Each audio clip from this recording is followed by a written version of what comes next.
Stressed and oppressed, there's no way out this life. Lost my address in this struggle and fight. Blessings shall flow for this African child.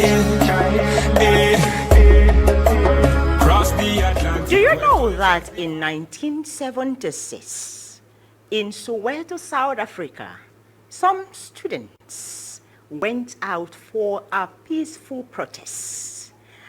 A right to better education was what they went out for. But unfortunately, a whole lot of them were tragically killed. Do you know that as a result of this happening, OAU then declared June 16, a day like this, a day to commemorate the Day of the African Child, where we celebrate what they call the Soweto Uprising. That is to remember those who lost their life in bravery to see what we have today. Welcome to June 16, the Day of the African Child. All right, today we will discuss some of the plights of the African child. We're talking about right to education, quality education, that, healthcare as the case may be, poverty, a whole lot is looking straight at the African child, and it's not funny at all. However, we will talk more on the celebration of the Day of the African Child, and I am not alone to discuss this. I am with Dr.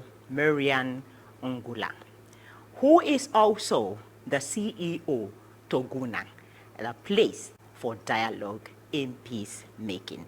Doctor, you are welcome. Thank you very much. All right. So, it's the Day of the African Child. 1976 wasn't a joke at all. Please, you are aware of this happening. Oh, yes. Educate us more on this, please. Oh, it's already 49 years. See how time flies. Wow. Just some students decided to come up with a peaceful protest for their right for quality education, because at that time, the apartheid regime that was in South Africa, as we all know, has decided that the key subjects will now be taught in Afrikaans. That is the local language of the white people then. And the students felt that already English was quite difficult for them.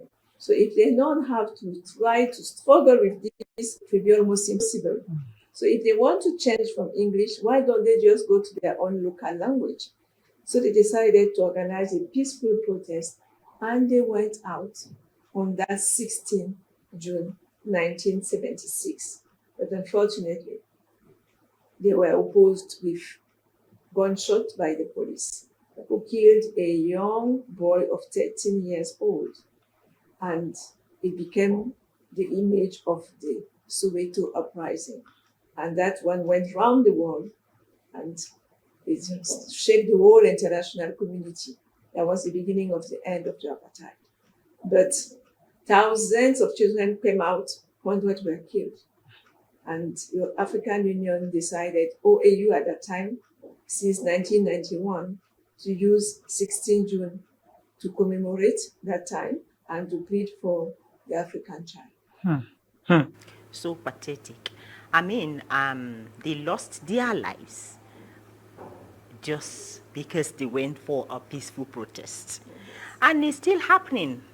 It is still happening. Even that, it happened then, and OAU has declared this day for us to commemorate the memory of those ones who went out in bravery.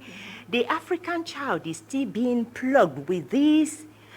You're not able to speak out. I mean, the right to education, the right to freedom to speak is what I'm even trying to talk about. Where it's still facing us till today.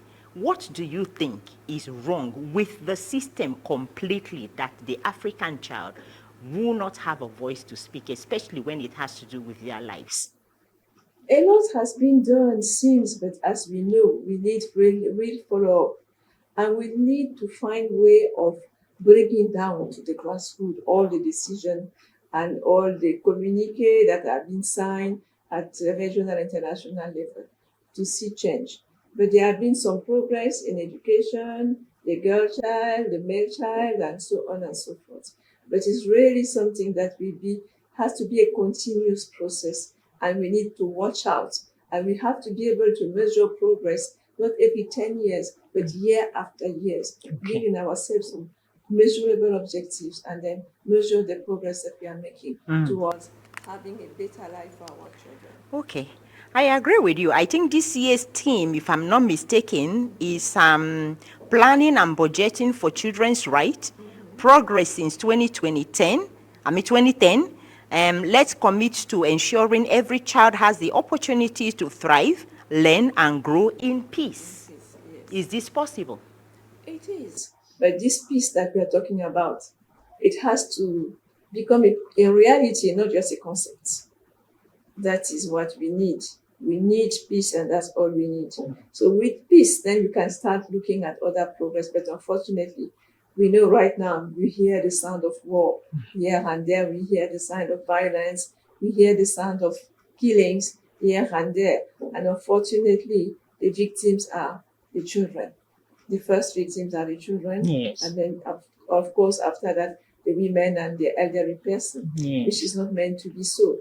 So let us see how this peace can become a reality. And within a peaceful context, then now we can hope to have, and we'll surely have, a better improvement of all this condition of not just only the child, but the whole continent. Okay, I understand you very well. Peace is very important in this equation, in budgeting and planning for the children, their right to quality education, healthcare, and probably poverty eradication and all that. Peace is very important. That brings me to the next question.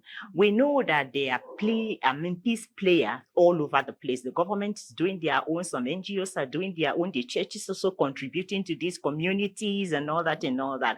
Okay, so you are here today, Doctor. I know you have an NGO that has to do with peace, and I'm sure you are also contributing your own quota to this. Please tell us more about this. Oh, yes. We say that it's one drop plus one drop that will make the ocean. So we have the responsibility to do our own part so that we can all together contribute toward that peace. So on our own side, we really try to say that you can't give what you don't have. So we want to have a future of peace. And for that one, we need to start working on those who have the greater capacity to change and to absorb the notions. That were the children. So we are saying that in our NGO that is called Tuguna, a place of dialogue for peace, we are saying that the African child is the hope for our peace. So we are trying to start with the children and then inculcating into them this simple principle of peace, because you cannot give what you don't have. So we are hoping and praying and dreaming of having a peaceful generation so that we can hope for a peaceful future. So, and we know when we talk about the child, in South Africa, unfortunately, the child that was killed was 13, but those were the adolescents of 16 that organized it. So it has to go beyond the child. It has to even reach the youth and the adult, where this peace has to be really professed, evangelized, because outside peace, there is no development. There is no education. Now you have put in place you put the budget, but there is one where the children cannot even go to school. And when they attempt to go out, they are being killed. What is the essence of it? What is the need of it? So our NGO is really trying to make sure that we remember this day, and that towards the 50th anniversary, that is next year, that we have built as much as we can a peaceful generation by trying to make them what we call peace artisans. To start teaching them that as they had the right to stand for education, they had the right also to stand for peace. They must demand peace from the adult, from those who bring them on this world. We have the right and we have the obligation as adults to answer and to support it. Okay, I agree with you. And you've been mentioning dialogue. The reason for which we are here today, Doctor, is because in the first place, it was a dialogue These children went out for dialogue. They wanted the dialogue. You understand? But Yes. the opportunity wasn't given to them. Instead of hearing them out, they were killed. Why am I saying this? Do you think that dialogue will work in the world of today, in the society, in the community where we find ourselves? Definitely, because no matter how long a conflict will last, even the war that lasted 100 years in Europe, then that we all know, ended up around the table of dialogue. It's just for the different parties to understand that there is no problem without a solution. And the approach has to be towards always looking for solution, and that's from looking for peace. At the end of it, the apartheid ended. It took the time it took, but they have to come up to an agreement. They released Nelson Mandela, and then we had the South Africa that we have today. Okay, I agree with you on that. However, at the point of this dialogue, you need to put some activities in place. You need to put some structures in place and all that. I mean, there are ways you go about handling this and all that. What is your NGO doing? How are they navigating dialogue from your own NGO's point of view? From our point of view, we even have this name that we call the Toguna itself. Is an African name, so we are using an African approach to dialogue, to peace and conflict resolution. And it is a visual aspect of it. It's a shelter that the height does not allow people to come inside standing. You need to bend and go under to remind us of the first principle of all communication is humility. So we have to come to a place where everybody has a voice.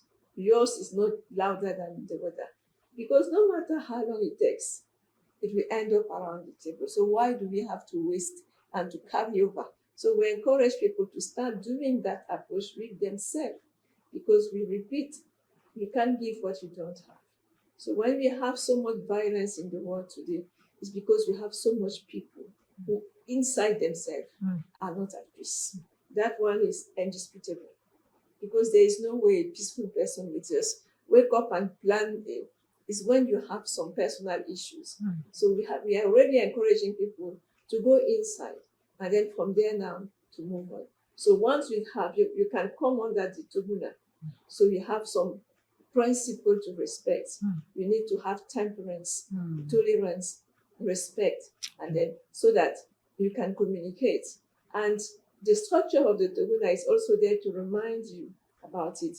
You know, people feel like they can talk as they want, they have hot temper, they can react, they can decide that I walk out from the top. But in this Toguna, you can't just walk out, because you are sitting under, you can't stand. So if you try to stand, you hit your head on the and it reminds you of you have come there not to quarrel, but to find a solution. And because every problem has a solution, no need to carry over. So let us dialogue, let us forgive, and let peace reign. So by the time you come out from the Toguna, you are a different person.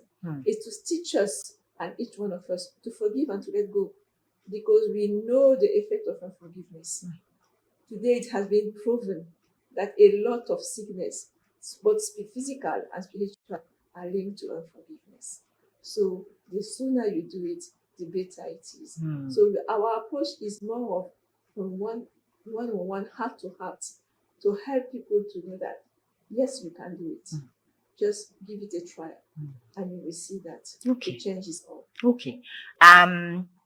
We will take a short break now, and we will be right back. See you.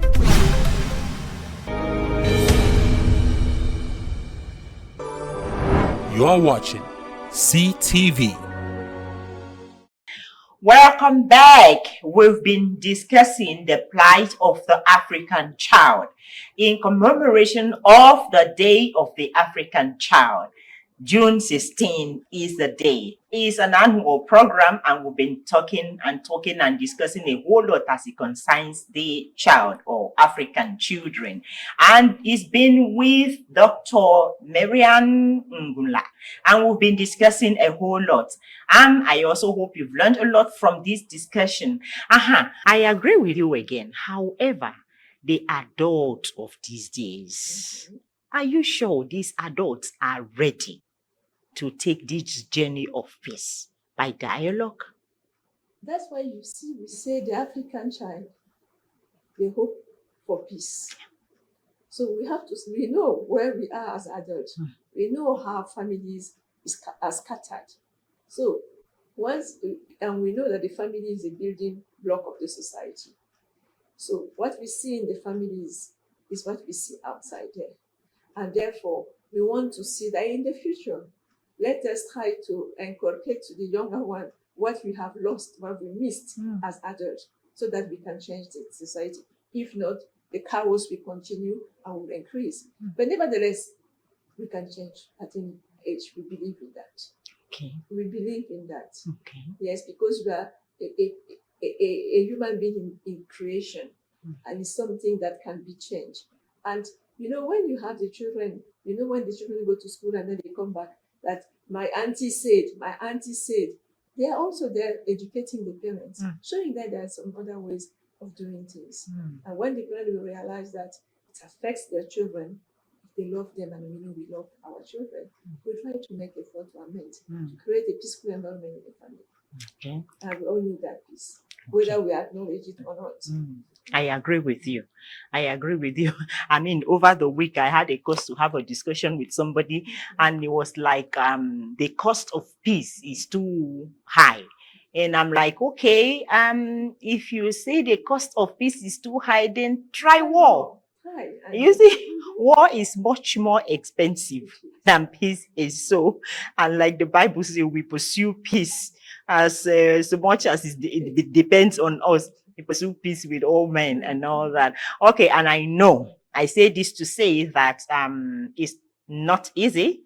Pursuing peace is not easy. Building peace is not easy. Propagating peace is not easy.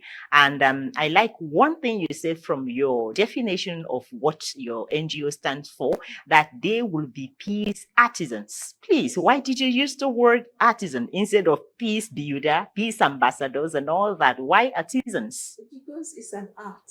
I guess among us, we are artists. We know what it takes. Yes. It takes dedication.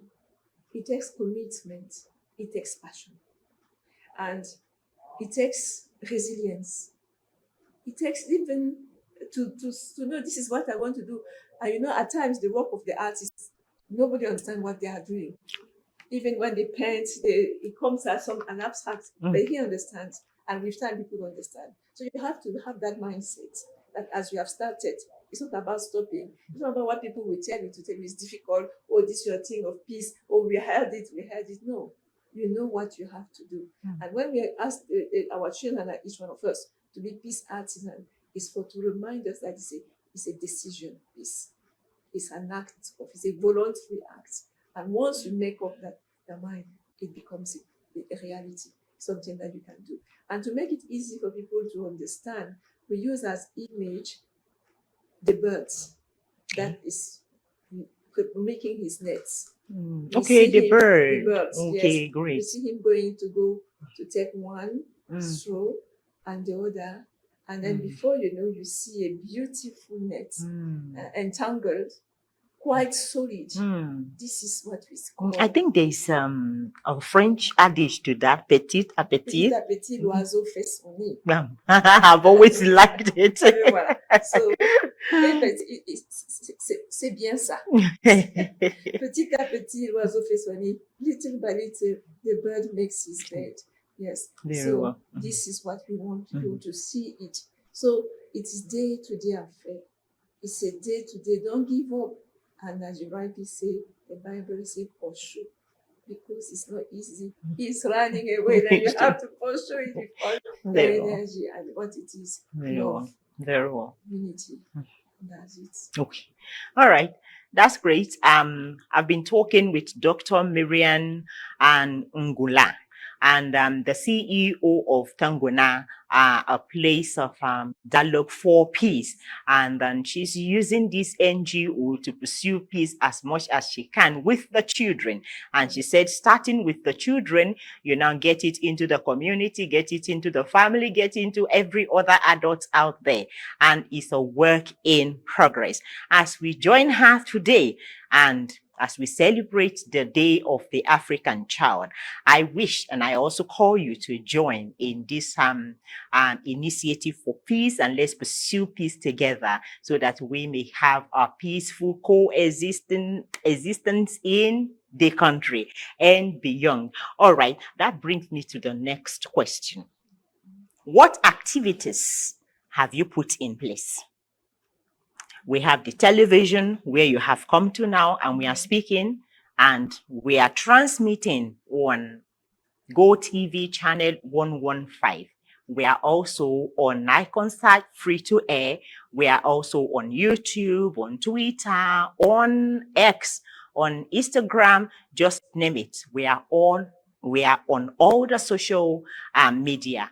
Do well to check us out there, like us, comment on our programs, share our pages, and be tuned to us. So while we are doing our own part from this side, there are other things you are also putting in place too. What are those activities? As I said earlier, we believe in the heart to heart. So we are trying to get as close as possible to the communities, to go to churches, to go to school, to go to marketplace, where we bring our Toguna, our shelter.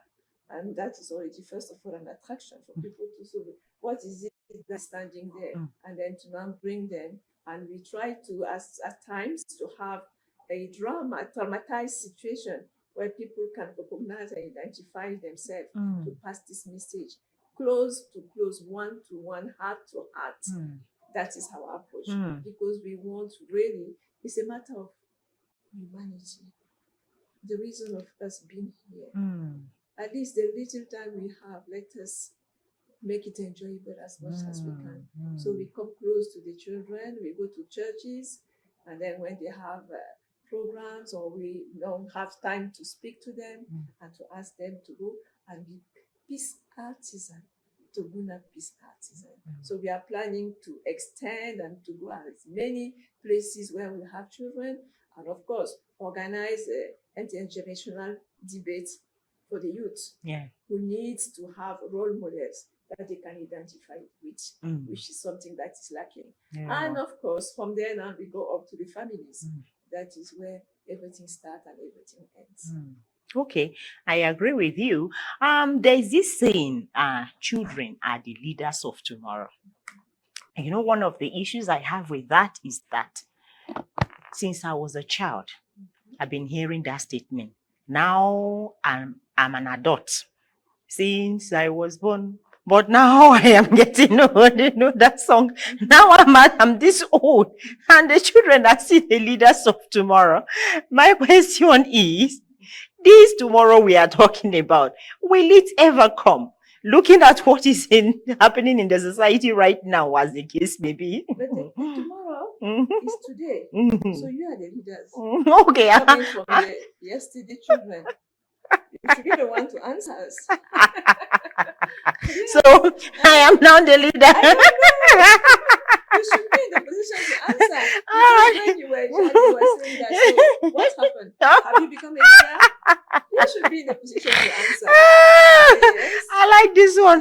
You know why I asked you that question? While I was talking, suddenly I just looked at the setting, the societal setting we have these days. And now we are talking about politics, we're talking about leadership and all that. And then I'm thinking, we see some older persons there years ago. These people were occupying a particular position, and years later, they are still in power. They are still leaders. They are still in government, occupying different positions. And I'm looking at these young ones. Where are they? Where are they? And like someone said, if you build a child today, you will be building a nation.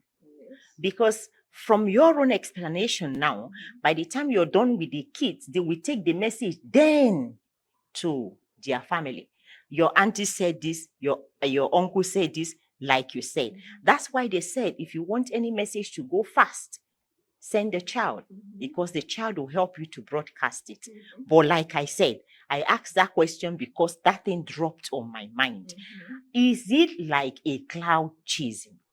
Are we really going to achieve that? Do you see? Are you sure? Are you certain that we will get there?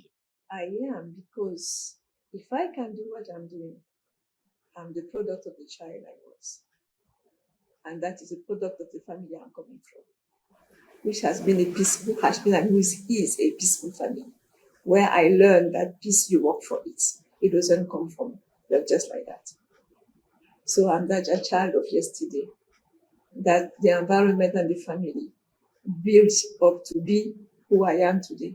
That's why I want to bring it back to the society and tell them that they can make it. Okay.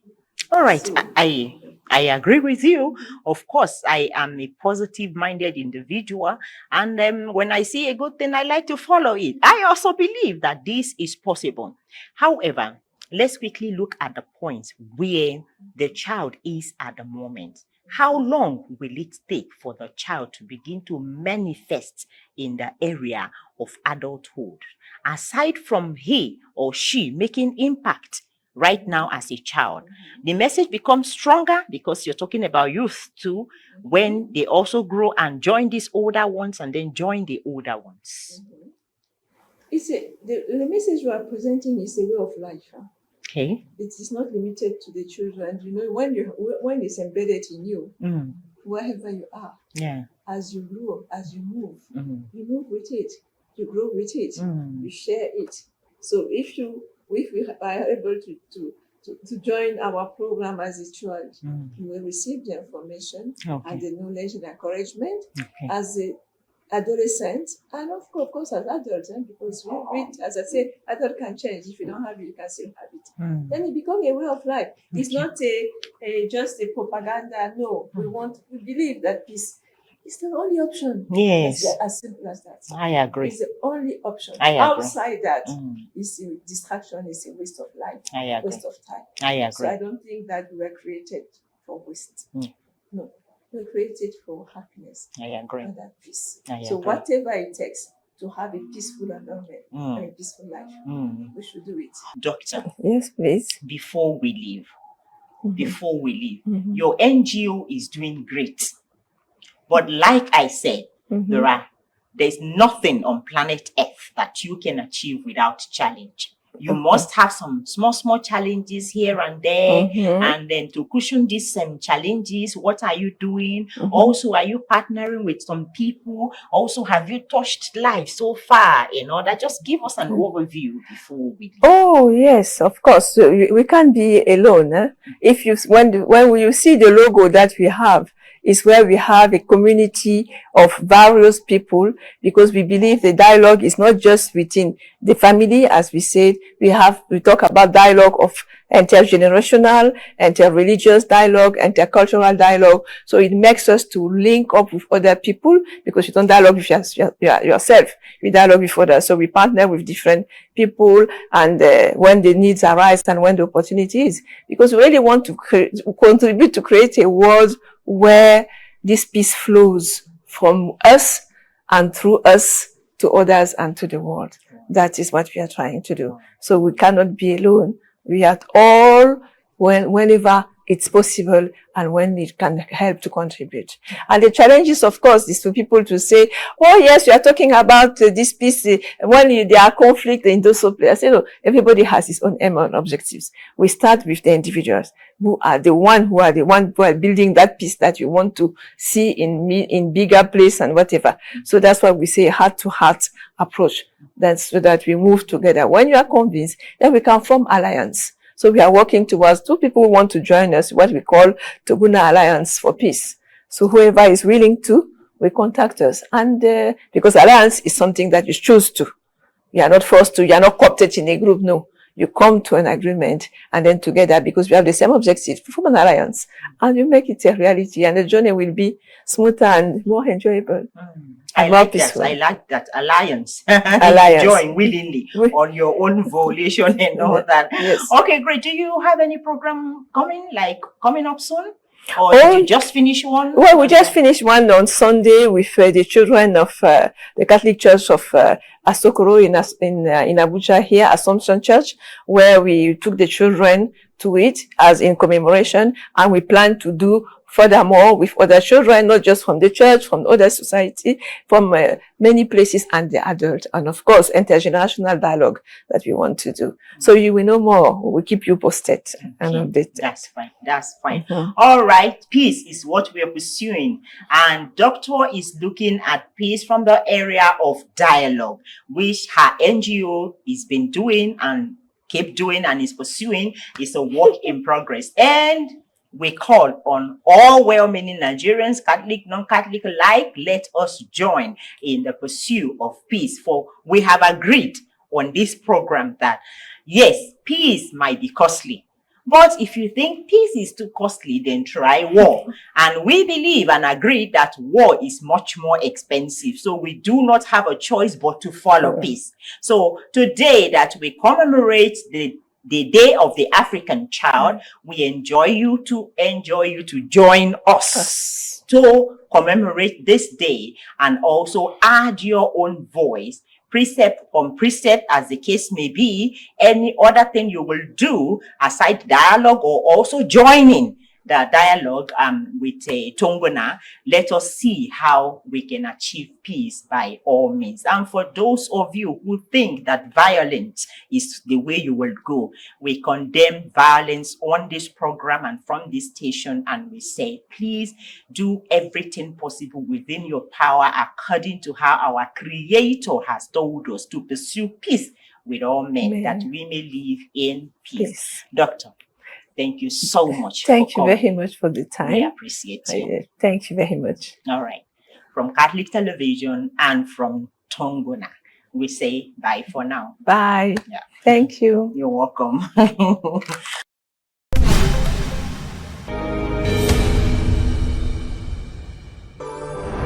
You are watching CTV.